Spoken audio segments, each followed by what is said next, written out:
สถานทูตญี่ปุ่นประจำลาวจัดงานแสดงวัฒนธรรมญี่ปุ่นเพื่อเฉลิมฉลองครบรอบ 70 ปีแห่งการสร้างตั้งสายพัวพันการทูตระหว่างลาวญี่ปุ่นภายใต้หัวข้อ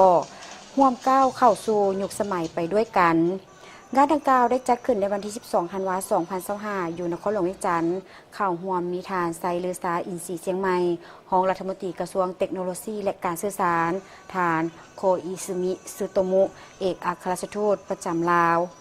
เอกอัครราชทูตญี่ปุ่นประจำลาวพร้อมต่างหน้าจากภาคส่วนที่เกี่ยวข้อง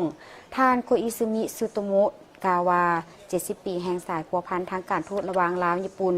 มีการพัวพันกันรอบด้านและถือพันขยายอย่างต่อเนื่องและได้รับผลสำเร็จในหลากหลายสาขาเวียกงานเป็นต้นการพัวพันด้านเศรษฐกิจการค้าการลงทุนแลกเปลี่ยนด้านวัฒนธรรมและอื่นๆสายพัวพันลาวญี่ปุ่นลาวได้ยกระดับขึ้นเป็นคู่ร่วมยุทธศาสตร์รอบด้านในเดือนมกราคม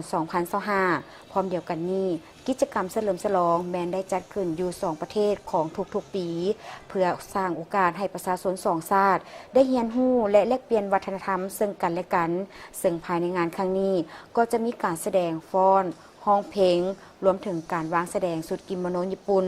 หัตถกรรมผ้าไหมลาวสแตมป์ไปรษณีย์ของญี่ปุ่นและลาวพร้อมถึงภาพกิจกรรมของอาสาสมัครชาวญี่ปุ่นจากองค์การใจกล้าตลอด 60 ปีผ่านมาและกิจกรรมอื่นๆอีกจำนวนหนึ่งซึ่งงานดังกล่าวจะดำเนินฮอดวันที่ 17 ธันวาคม 2025 อยู่ที่ศูนย์การค้าพักสั้นเริ่มแต่เวลา 11:00 น. จนฮอด 17:00 น.